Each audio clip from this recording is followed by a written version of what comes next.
"Sir, you're under arrest for trespassing on your own property." That's what the cop almost said before I showed him my deed. See, this Karen had been terrorizing our entire Lake Serenity community for months, calling the police on anyone who dared exist without her permission. She threatened to sue me for $50,000, filed false police reports, and even tried bribing county officials to get me thrown off my own land. Here's the kicker: she had no idea I owned the $800,000 mansion she was renting. Picture this: dawn breaking over Lake Serenity.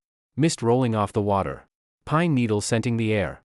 2 squad cars crunching gravel as blue lights strobe across my grandfather's cabin. And there she is, Brenda Carmichael, standing on her mansion deck in a bright pink bathrobe, pointing at me like I was some criminal mastermind. What would you do if someone called the cops on you for fishing on your own property? Let me know below. Where are you watching from? I bet half of you have your own HOA horror stories. My name's Marcus. 3 years ago, I thought I'd found paradise.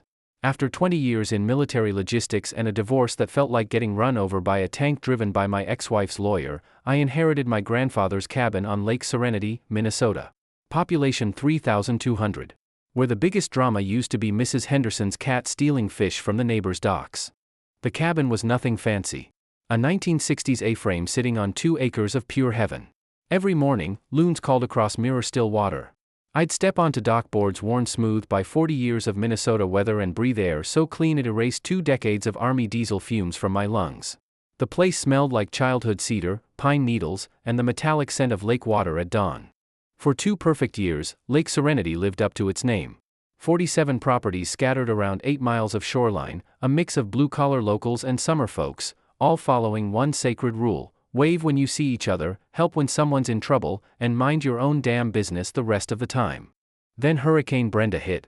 She bought the biggest eyesore on the lake, an $800,000 McMansion that looked like someone had dropped a suburban Dallas house into the Minnesota woods by accident. Within her first week, she introduced herself to half the lake by pontoon boat, wearing blindingly white capris and cardigans bright enough to signal aircraft. Sweet as artificial sweetener on the surface, ice cold as January lake ice. The morning everything changed, I was sitting on my dock, sipping coffee that tasted like liquid peace, when I heard the low rumble of a pontoon cutting through the calm like a chainsaw through silk. Yoo-hoo! Hello there, neighbor. Brenda's voice carried across the water with all the warmth of a tax audit. She pulled up to my dock wearing a smile that would make a used car salesman proud. I'm Brenda Carmichael from the executive estate across the way. The Lake Serenity Homeowners Association has voted on updated aesthetic standards, and I'm afraid your rustic setup isn't meeting our community guidelines. I set my coffee mug down hard. What homeowners association? Her plastic smile cracked. The one that protects property values from declining influences. That aluminum boat has got to go. And frankly, the fishing gear scattered around makes the whole area look like a bait shop exploded. Lady, this property has been in my family since before you were born. No HOA covenant exists on my deed, and there never will. Her voice dropped to Arctic temperatures. We'll see about that, won't we, soldier boy? She gunned the pontoon engine, sending a wake that spilled my coffee. Smell of burning gas and expensive perfume lingered in the morning air. That old military instinct kicked in. This wasn't just a neighbor dispute. This was war.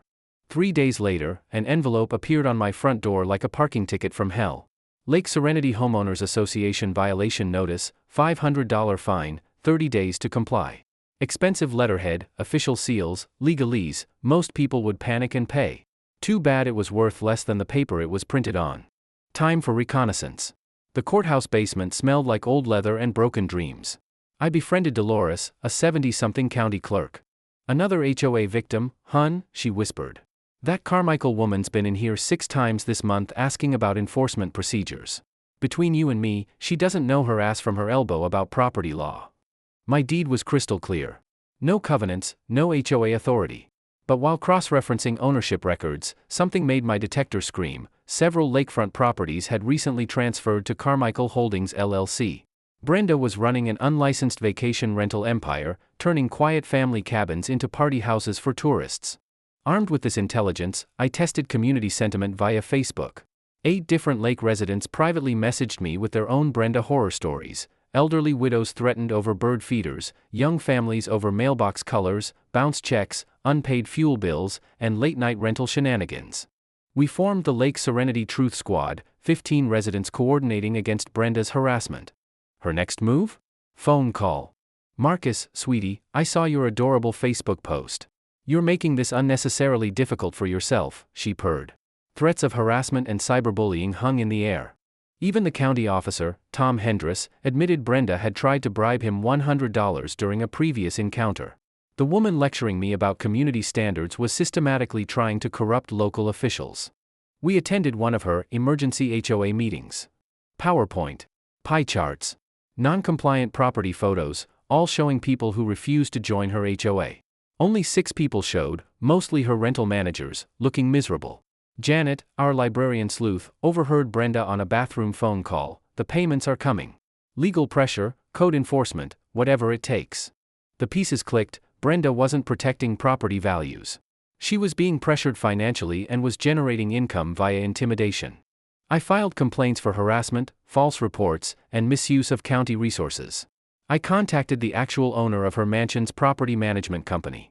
The sheriff had been tracking her pattern and said off the record, she's walking a thin line. The morning of the police visit. Thursday, 6:30 a.m., the crunch of police tires shattered the morning calm. Blue lights strobing across my cabin. 2 officers, 1 rookie, 1 grizzled veteran. Mr. Marcus, we received reports you're trespassing and threatening a female resident. I invited them in for coffee. Sergeant Peterson reviewed footage, security camera logs, property deeds, and timelines of Brenda's harassment. Everything proved she was lying. She'd reported me for helping elderly neighbors with fishing gear. The private property she claimed existed had been public access since before she was born. My private investigator, Dave Morrison, confirmed Brenda owed $47,000 in unpaid HOA fees from her previous community and had a pattern of using legal threats to delay payments. She violated multiple zoning ordinances and operated her rental business illegally. The sheriff suggested filing charges for false police reports. I smiled.